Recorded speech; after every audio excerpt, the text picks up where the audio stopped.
Hello, everyone. Welcome to today's webinar, Exploring Data in Technical Careers like Cyber and IT, presented by co-founder of Think Data, Robin Hunt. My name is Mariela Salinas, and I'll be assisting and moderating our session today. We are in Zoom for today's webinar, and we will be sharing a copy of this recording with all of you in an email after the webinar. We do encourage participation throughout the session, so please use the chat or that Q&A option for our short Q&A after the presentation. Educate 360 is so excited to present this webinar today. So without further ado, I'll hand it over to you, Robin. Thank you so much. Hi, everyone. I'm Robin. I'm just going to jump right into my presentation. I do have a slide deck here, and I'll introduce myself as we go through. Give me a second to share my screen here.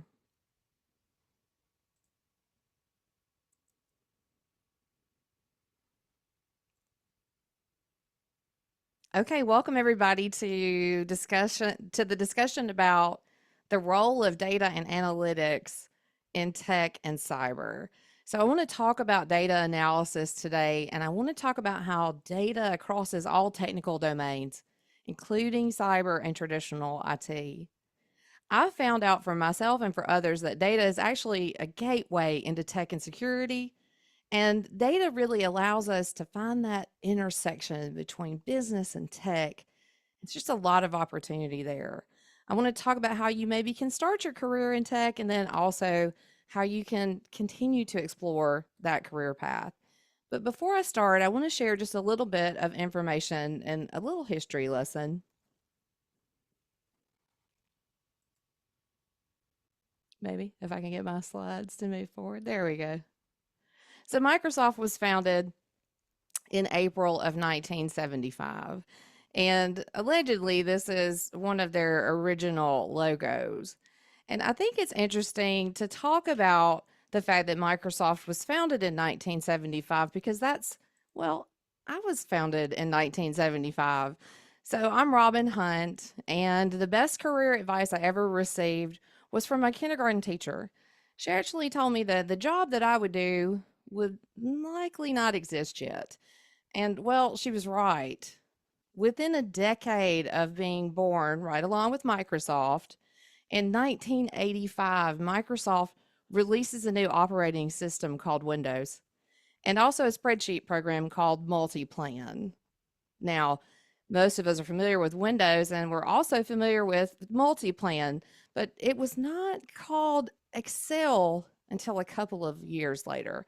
So around 1987, Excel was rebranded from Multiplan to Microsoft Excel. I can only imagine the marketing, data, and analytics that went into that in 1987. So technically, you could say my path to tech was invented between 1985 and 1987. I really believe that my path started when I was around 25.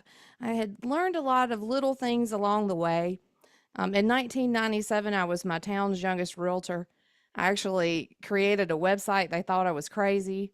And I found that I needed an opportunity. And so, interestingly enough, I made my way to Birmingham, Alabama in 2000 and took a job at a New Horizons Computer Learning Center here locally. So, it's actually fascinating for me to come back today on the other side of basically a 25-year career.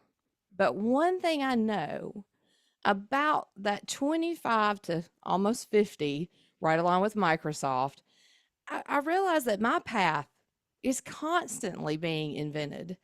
It didn't just get created in 1975 or 1985. It's actually getting created every minute.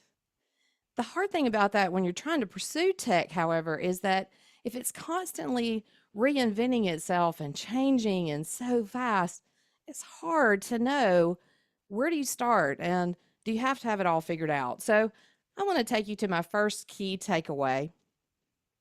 And I like this first key takeaway, and it's my last key takeaway as well. This was from my daughter. She is 20 years old. She's in school and she took a public speaking course and she had to pick someone to write about. And so she chose to speak about my career experience. And when she got through with her speech, the last little part was that she said, she learned from me that she doesn't have to have it all figured out and she can still be successful. So, as we go into this discussion today, I want you to absolutely keep that in mind.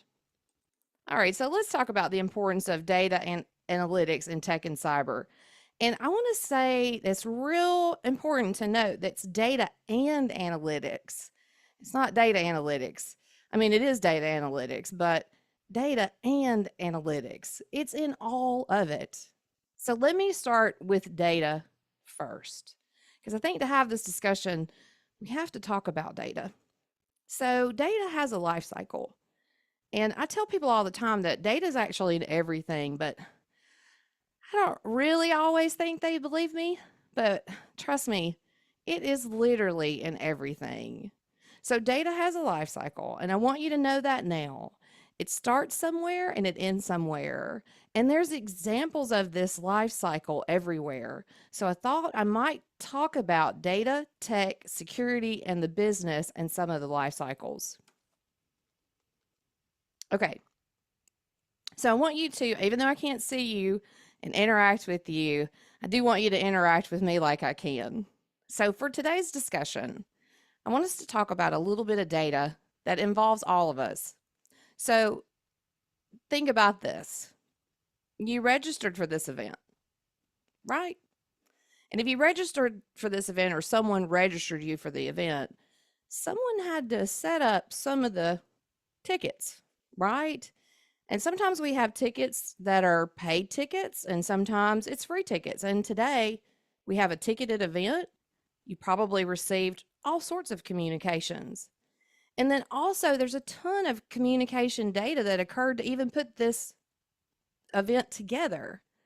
These are examples of where data starts and stops. So the data has a life cycle.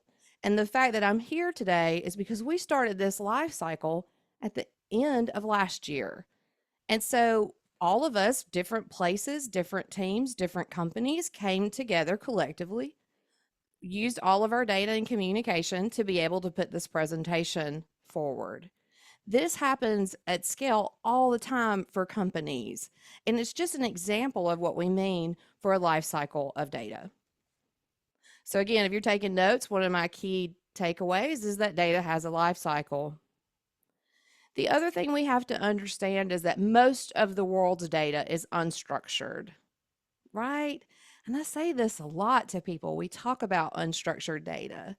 So I would like for you to think just for a second, what do you say unstructured data is? Think about what you believe I mean by unstructured data. And if you're a data professional, you may already have answers for this. Okay, so think about what you wrote down or what you thought about. And if it was not a structured data set in a table or a spreadsheet or a CSV, then it could likely be considered unstructured data. When we think about unstructured data, oftentimes we're talking about videos and images, but that's not all that unstructured data is. So in business, we use structured data and then we turn around and create unstructured data. Now, this can be a hard one, so let me see if I can explain it this way. Have you ever received a power bill? Have you received an invoice? Something that was in the form of a PDF? Well, that's unstructured data, but we use structured data to create it. And I think that's really important. So, data has a life cycle, but it also starts and stops all the time. And in business, we create, store, and share that data, and it's either structured, unstructured, or semi structured. And there isn't any business who's not dealing with that. You see, all businesses produce something, right? Like, take a look at these Legos. I love Legos. Legos start out sometimes as just loose Legos. And then we can make tons of configurations and create things with these Legos. Like a stormtrooper playing piano. Like, this is one of my favorite images. This inspires other people to create other stormtrooper scenes. And they do this on things like Instagram and TikTok. Luckily, iStock exists and it has great data. And so I can find other things like stormtroopers on dirt bikes and dancing stormtroopers with other stormtroopers. I love it. I think it's amazing. This is an example of unstructured data. iStock definitely has structured data. And then there's certainly semi structured data. I'm pretty sure, though, that companies like Lego, they don't care what we build. They love that we can build. And their product line is to provide us something that we can build with. And just like a bunch of loose Legos, we're allowed to build things inside of companies. So companies have infrastructure and software that's not unlike Legos, that we turn it into something. And we're doing that because all companies produce something. So your first goal when you're working through your career and you're trying to find your place and you go into a company, find out what they produce because that's what they're going to care about. That's what they're going to put their time and energy in. And you need to go and look how they have their Legos put together so you can figure out where you fit in and the things that you should be learning. So I definitely believe that it's important for you to know what every company is about before you explore the roles there. Okay. So now data crosses into all technical domains, right? Like we use data to get here today. We use data to communicate with other people where we're going to be. But data also crosses into cyber and IT. So we have security analysts, they monitor logs. We have IT professionals, they're monitoring servers. All of this is data. It's not what we typically think about in spreadsheet form, but that doesn't make it any less data. And really, data is in all industries. So it is an industry, but it's in all industries. Data is in all companies. There's not a single company that doesn't have data. Now, that doesn't mean they have it captured correctly or they have it warehoused or they have the best data lake, but they still have data. Data impacts all job roles. There isn't a single role that isn't impacted by data. You're either working with it, leveraging it, using it, or someone's using it to keep you informed about your role.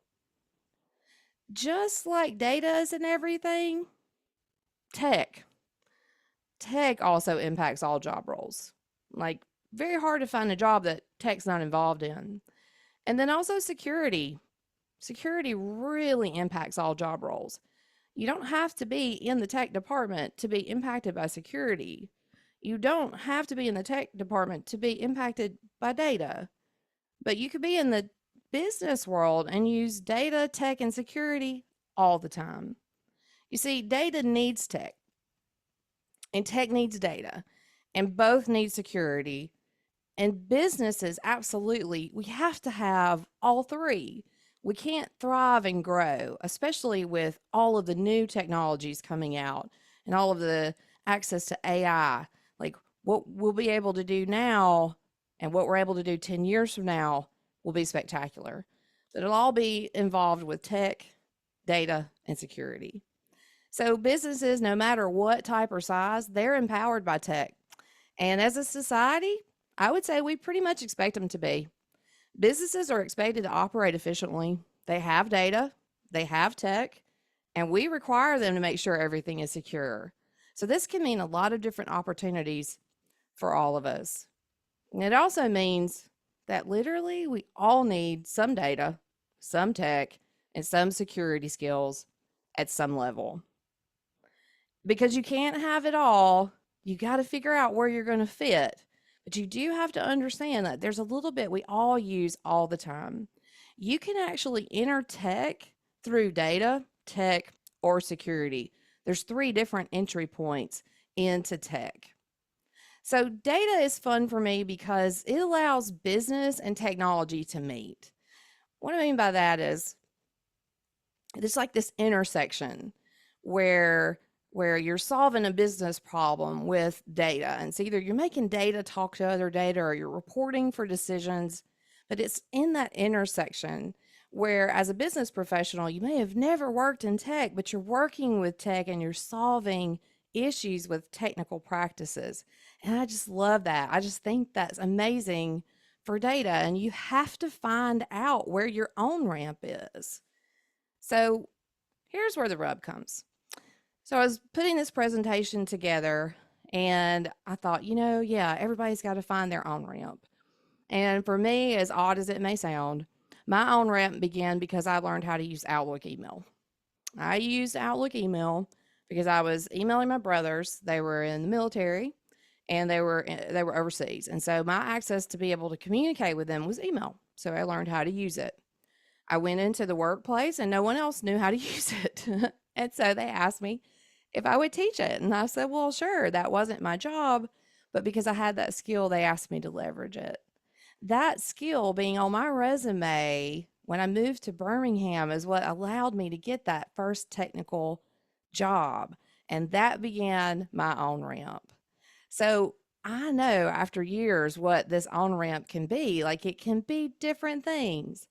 But when I got to really thinking about the on ramp, I got to thinking about the times that I've been able to drive through Los Angeles. I don't know if you've ever driven through Los Angeles on the 405 or any of that, but it's intense traffic. And I would imagine some of you, when we talk about go find your on ramp, that it may feel a little bit like this, right? It's full. Some people are going all these different directions. Some people are heavily passing this way, and you're trying to figure out which way did you get on, and did you get on the right ramp or not? And then some of you may actually feel like you're on a ramp and everybody's passing you by. It's really, really a different experience for everybody. But remember what I said at the beginning. You do not have to have it all figured out. You can figure it out over time. So I have a few slides here that I really want to just kind of take you through. So I'm going to run through them really quickly. And then I'm going to stop and I'm going to go through each one of them and give you some suggestions. Okay. So if you're embarking on a technical career, remember, excuse me, even Lego has an IT department. They have an accounting department, they have an HR department. Most companies have those standard departments. And all of those things together work to make sure that whatever we're producing as a company, as our product, we have the right people, the right tech, the right things. Companies almost always have these core functions. And remember, tech is in every company, not just tech companies. And that's really, really important. I think if we believe we can only go work in large tech, that we miss out an opportunity to build our technical skills in all companies. Remember, every industry, every company needs data, tech, and security, not just the tech companies. So, one of the things that I want to cover a little bit deeper is the fact that you have to start with training.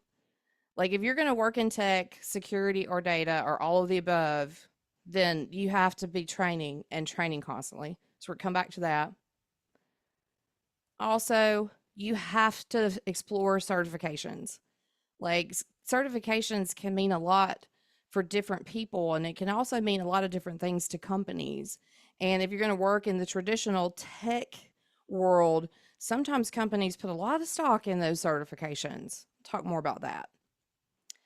You also need to find your groups.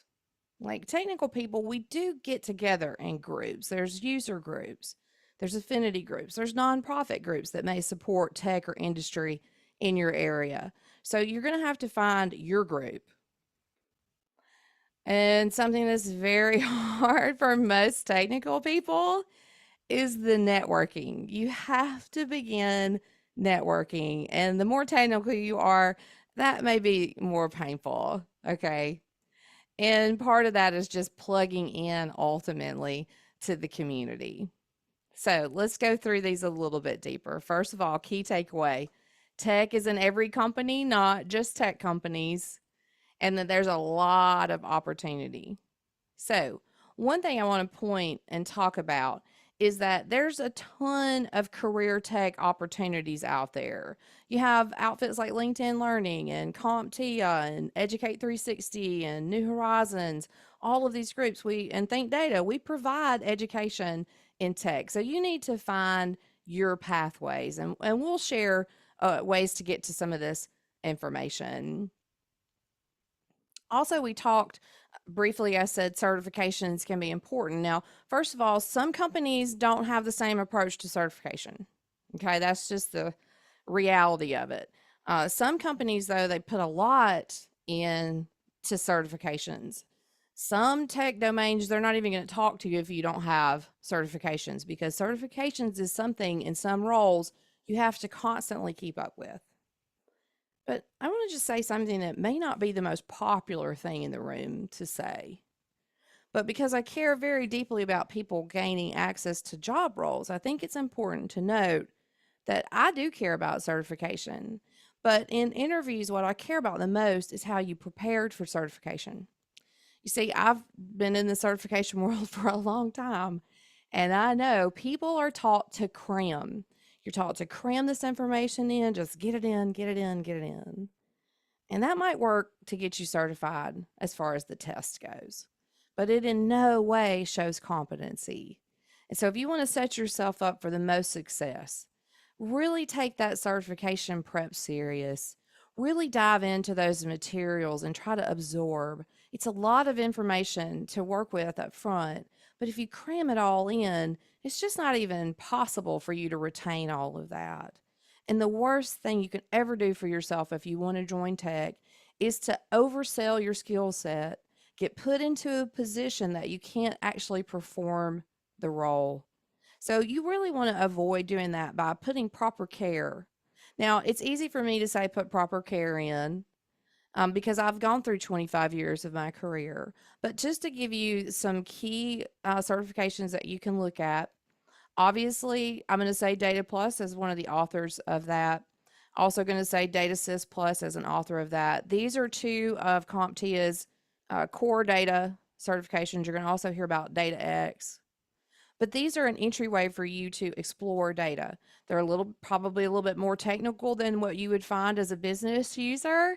And if you're already a person who explores technical certification, you're going to get a heavy dose of the business aspects of data analytics. Even though Data Plus and DataSys are considered entry level certifications, these certifications are certainly not entry level concepts. So I think that's also important. It is jam packed full of the domains of data. It gives you a lot of depth and breadth that you can go and explore. Obviously, we all love the official curriculum and the tools that CompTIA provides to help educate people along the way.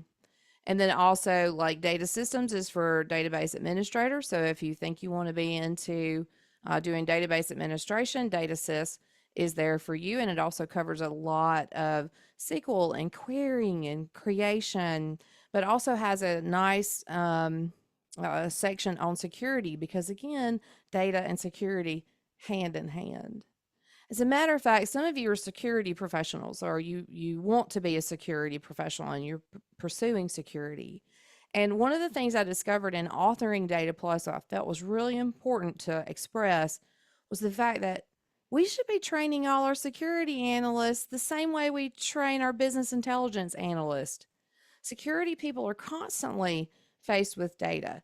They're constantly analyzing data. They're really no different than a data analytics professional or a business intelligence professional. So if you're really wanting to round yourself out or you've figured out security may or may not be for you, you might enjoy the skills that come along with Data Plus. I haven't trained too many security professionals that haven't enjoyed having an extra set of data skills. So with that being said, we talked about finding your group. So finding your group is really important. And I've listed some local groups here in our area, but there are groups in every area. You can find them if you look. You just have to find what they're about. And you also have to be willing to go. You have to be willing to go and figure out that you may not want to go back. Or you might go and want to go back. User groups allow you to figure out, like, where do you really sit in your knowledge, and it'll introduce you to people that want to do the same thing as you. And you may find yourself in those groups, or you may find out you don't want to do that for a living. Either way, you win. The hardest thing for technical people to do is actually network, right? And networking, I don't know why it's so tough. I think it's because we have to put ourselves out there and we don't really like to do that. And when you're a technical person, sometimes you feel more comfortable behind your computer than out in the world. But I got to tell you, I still believe the world is small. I still think there's benefits to networking with people. You just have to be willing to put yourself out there. So, like, there are groups here in our community, and they have great events like Techs in the City or Sloss Tech. We have nonprofits that are dedicated to building our community and our tech community. We're not much different than any other community. I would say explore those in your area and find where you fit. Today is an example of what you're doing, right? You're embarking on your career, you're exploring the different avenues. The fact that we're all here together means we care about you. We want you to be in the community because we're giving our time here. So I would just like to say thanks to New Horizons for inviting me to have this talk, and then also my team for supporting me here at Think Data, and then CompTIA for allowing us to have great credentials that we can count on the business, but that you can also explore and learn. All right, I'm going to pop up a quick QR code here. If you want to learn more about Think Data's programs, apprenticeship, or CompTIA, we'd love to help with that. There's plenty of education out there with all of the groups. And then also, I'd just like to leave you with my final slide here in my t shirt that I have on today. I hope that the data workforce will be with you because, matter of fact, we're all the data workforce. Okay, so I feel like that was a lightning round, super fast. I think I'll stop for a second, catch my breath, and let's see if there's any questions for me to address. I'll go ahead and stop my screen share. Awesome. Hey, Robin. We actually have this awesome piece of feedback from Daniel. Okay. He mentioned, loved the every industry, every company needs tech. Sometimes we strive to pursue quote unquote tech only companies and definitely miss out on opportunities. Thank you for the Yes. reminder. Awesome. That's great. Yeah. I appreciate that too. I definitely feel that. Awesome. And I'll go ahead and drop in any more link to more info on our existing course info on New Horizons in case Oh, anyone yeah, wants definitely. to drop in any additional feedback or questions in the minute. And just as a reminder, we will absolutely be sending this recording in an email after the webinar. So be on the lookout for that if we weren't able to watch the whole session. I think that'll do it for us. Oh, maybe I missed it, but where Oh, is let's a good see. place to start upskilling? Oh, Ashley, what a great question. So, um, there are several places. So I know like we're dropping links in the chat right now. These are curated by us to be sure to give you things that you could go explore. Um, I just know how I learn. And I also know how other people learn because I've trained to probably 40, 50,000 people, right? Like it's a lot. And most of those in person, like physically in their face. So a good place to start upskilling is to kind of first start off with how do you like to learn and do you know, right? Um, I know like if I'm trying to learn something in the moment, I'm probably going to go do some random search. And now these days I use Copilot and Chat GPT a lot for like little searches. But little searches for how do you get started in security or how do you get started in tech or how do you get started in data analytics, it just opens up a bazillion results. Okay. So there are different websites that you will travel to. So, like, we've got links for New Horizons course, right? So, if you like their model, that's a great place to begin. Sometimes we don't know that we're ready, right? Like, we don't know if we really are interested in pursuing data. So, I'll use that as an example. So go into find like so the Global Skills Initiative. Microsoft has a Global Skills Initiative. There are free training resources out there, and the training resources are across several technical domains. And so oftentimes we recommend people to go explore that because it's completely free.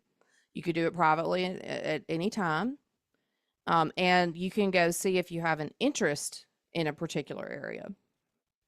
If you're already a working professional, but let's say you don't work in the tech department, then I would start my exploration at the certification level. So if I'm a complete beginner and I'm not sure, I'm going to explore some free courses to see if I'm still interested. If I'm a working professional and I think I'm pretty interested, I might go look at the certification objectives. You can go easily look at any of the CompTIA data objectives or any of their certifications and determine yourself where you think you fit on that. I think a lot of times people just need a place to go, figure out if they're really even interested or not. Um, Also, the unfortunate thing about the industry is that if I say data tech and security in any particular room, everybody's going to have a different opinion on what you um, need to research, right? Where you need to go. And that's often based on the investments that their companies have made into tech. So if you're currently exploring, like that would be a question I would ask, like, what is the tech stack you guys use here? Because if you really want to work at that company, you're going to really need to be upskilled in that tech stack. So it's called the Global Skills Initiative. And I think we're going to drop a link to that. So you could just Google Microsoft Global Skills Initiative, and that content is freely available to everybody. And there's coding, security, and then again, like you have traditional classes. Yeah, also awesome, Ashley. Thank you. Excellent info. Awesome. And we had one more question here in the Q&A. What are some of the common challenges that a newcomer will face when entering the cybersecurity or data field, and how can they overcome them? Let's see. Let me go to this, see if I can see. Run that one by me one more time. Yeah, absolutely. What are some common challenges that newcomers that will face in cybersecurity data roles, and how can they overcome them? Oh, such a I, I'm gonna answer real. Like I don't know how to answer anything other than real. Like sometimes when people think that they're gonna start their exploration in tech, they get to like they get in like they start with certifications, right? So you go like you're I'm gonna go learn security. I'm gonna go get a security plus book, and then you get like 10 pages in, and you're like, wow, like oof, it's a lot. So the biggest challenge for most people when they start any technical domain, I don't care where it's at, is the overwhelming amount of like theoretical information that you we're going to have to learn it. Like you may never really need it for real life application, but you need it to round you out. And it can be a lot in the beginning. It can be really overwhelming. And then one thing that I've seen work for people that I work directly with is they start to get discouraged a little bit. And then if you're pursuing something like Security Plus, like you're like just starting out and you're like reading the triad and you're like, oh my gosh, this is a lot, but you want to do it. Just flip around the book a little bit. Just flip around and see if there's something that strikes you. One of the most recent cases of this was a young man interested in data analytics and security, so he thought. Wanted to work in tech, so he thought. He wanted to work in the idea of tech that sold on TV. So we got that worked out pretty quickly. But then he was like, I don't know if I want to do data. I don't know if I want to do security. He was leaning towards security. I was like, go read Data Plus. Like, you can go get a free download of a handful of the pages. Go get that one and go get Security Plus and see which one sticks. So he did stick with Security Plus. He hit that trying to memorize because he had been taught to cram. I'm like, you got to stop doing that right now. This doesn't land with cramming, right? And he did. He got discouraged in the very front of it, like so many others. And he landed on digital forensics chapter. He listened to me and he said, "Okay, I'm going to abandon that for now. I'm going to go flip through the book and I'm going to see if I can find something interesting." And he landed on digital forensics, and it's changed his life.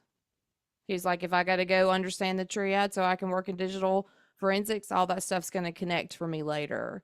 So I would say there's a challenge and then a thing you have to force yourself to do. The challenge is there's a lot you're going to learn that is not going to make sense. And it's okay. It happens to all of us.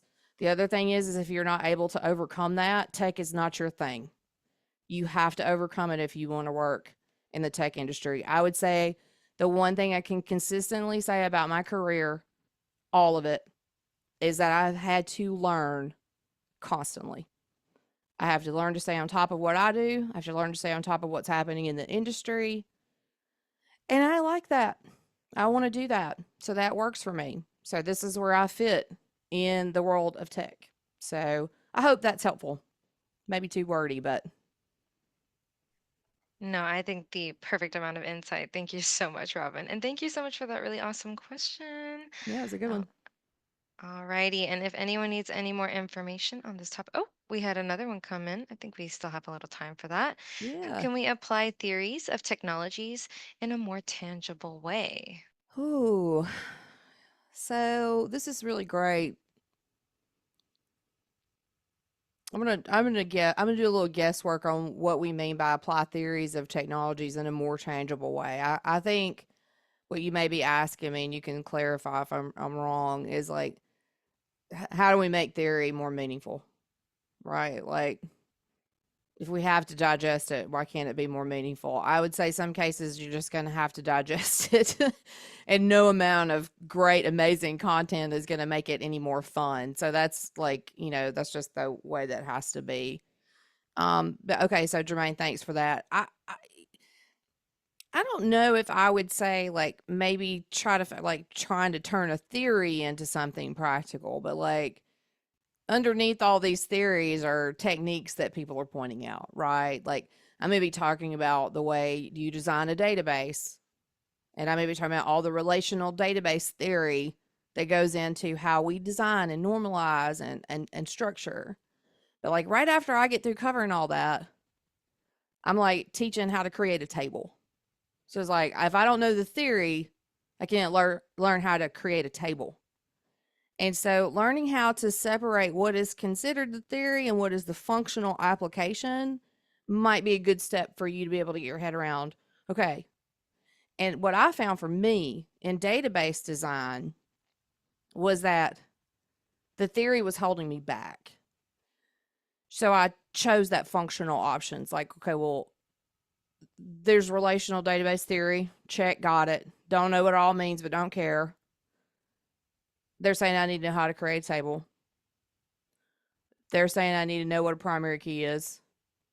So I'm going to learn how to create a table and I'm going to go learn the rules of a primary key. And that's how I survived my entire tech career is being able to disseminate between what I have to know right now and what I need to be able to do to perform the job. And there's tons of challenge work out there. There's tons of opportunities. There's downloadable spreadsheets like YouTube. Like there's everything that you can go try to use. So I'd pull that functional piece out that's coming right after the theory. Hope that's helpful.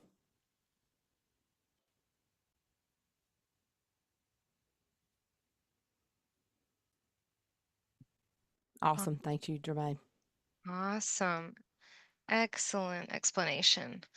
Alrighty. Unless we have another couple of questions coming in, want to thank our fantastic audience for the engagement and thank you so much, Robin, for all Thank this you for awesome having insight. me. Yeah, yeah. I think we got all of our links in the chat, and I appreciate you guys having me today. And hopefully, I didn't go too fast, but I hit some good key points and key takeaways that you can take. I just want to just say this in closing here. You don't have to have it all figured out. You likely never will have it all figured out. You can absolutely still be successful. And remember, not all jobs are in tech companies, but there are tech jobs in all companies. Don't shortchange yourself by not looking to explore your local community. just, and fortune smiles on the bald. So good luck and keep investing in yourself. Absolutely. Awesome. Well, enjoy the rest of your day, everyone. And thanks again for joining us. All Bye right. for See now. everybody.